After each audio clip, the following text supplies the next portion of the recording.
Hey everybody, Courtney Smith here with our Wall Street winners for December the 14th.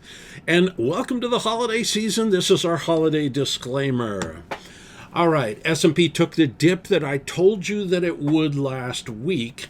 And I think we got a few more days on the downside, and then we're going to have a close of the year with a Santa Claus rally. This is perfectly normal behavior. And when we get to the seasonality, you'll see that the seasonality predicted this dip. Dow Jones, selling pressure remains muted, but we're just not getting as much buying pressure. So we're going like, who cares? And the lack of buying pressure is causing the Dow to slip lower. No big deal. NASDAQ also slipped lower as we predicted, but notice that the purple predictor is staying up at the old highs, showing that the smart money still likes buying on these dips in the NASDAQ. Seasonality remains very bullish. Look at that chart. Since we turned bullish, it's been nothing but straight up. Utilities got to be sitting on the sidelines now. We got to be neutral, and we're not going to really get excited about utilities until next April or May. So we're going to sit for a while. Seasonality, you can see we've got the dip that was predicted by the green line, and now we're getting to the point where the thing just takes off. Here's another way of looking at it. This is the one-year seasonal pattern. Doesn't matter if it was election year or not. And there we are in early December. You can see the little dip and then the Santa Claus rally. So look for the dip to end this week and for the market to take off. Asset allocation took a little dip as well. So they took some profits in the stock market and put them into the bond market. RISKDICATOR remains at a high level. They do not want to hunker down here. They still look for higher prices, and so they want to take more risk. Global shares also stalling out, but notice they're stalling out, not going down the way the U.S. shares are. So global shares remain stronger. In particular, I really like emerging markets. The yield curve continues to grind higher. The Fed is allowing long-term interest rates to go higher. This is one of the reasons why we're short, or like being short bonds here, okay? The Fed is allowing long-term interest rates to go up.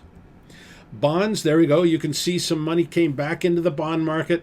Overall, a bear market, but man, this is a terrible bear market. It's sloppy, it's choppy. Just when you get short, it rallies. Then it drops and you start to make some more money and you think, oh, great, finally the big bear market's coming. But no, then it turns around and rallies again. So we continually make money in the bond market on the short side, but man, it's hard making money here in the bonds on the short side. Our bond key factors remain looking for slightly higher bond yields, so got to stay on the short side. Dollar, we've been talking about this for some time, in particular against the Euro, Aussie, Canada. It's pretty darn bearish. And that's one reason why the global shares are doing so well, because it denominated in dollars, that helps boost their performance.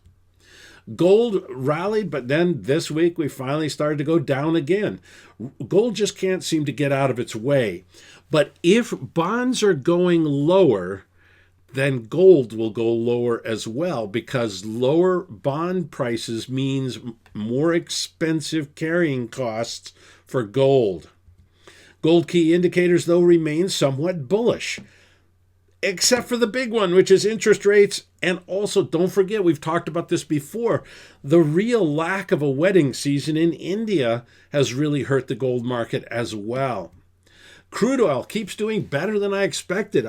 You got to love it. What does it mean? This is the interesting thing is that OPEC and Russia decided that they would increase production by 500,000 barrels a day, and the price popped.